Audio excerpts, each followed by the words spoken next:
Eng ko'p beriladigan savol. Feromonli atringiz bormi? Shunaqa insonlarning 99% atir olayotganda aldanadi. Nimagaligini 30 sekundda men sizlarga tushuntirib beraman. Feromon o'zi nima? Hidlash orqali uzatiladigan signal. Shu kungacha feromonli atirlar ilmiy jihatdan isbotlanmagan va ta'siri tasdiqlanmagan. Insonda o'zida hidi bor. Ana o'sha feromon bo'ladi. Bozorlarda sotilayotgan feromonli atirlar tarkibi o'rtacha xushbo'y spirt bo'ladi. Hidi umuman turmaydi. Uni na brendi bor, na nomi bor.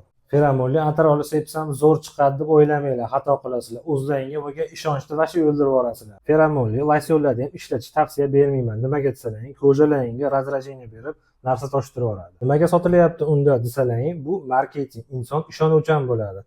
Bu gapim bilan atir sepmanglar demayman. Sepinglar, nejniy, normalniy, stoyskiy atir olib ishlatinglar. Bu sizlarga kuch, joziba beradi, ishonch beradi. Endi turmush o'rtoqlaring o'zlaringdan uzoqlashayotgan bo'lsa, uni oldin tushuninglar.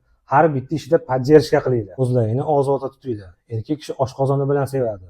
Shirin-shirin ovqat qilib beringlar. Farzandlaringga berayotgan tarbiyalaringni, taqvolaring bilan birga sevadi erkak kishi. Video foydali bo'lgan bo'lsa, like bosib, yaqinlaringga ulashib qo'yinglar va kommentda o'z fikrlaringni qoldiringlar.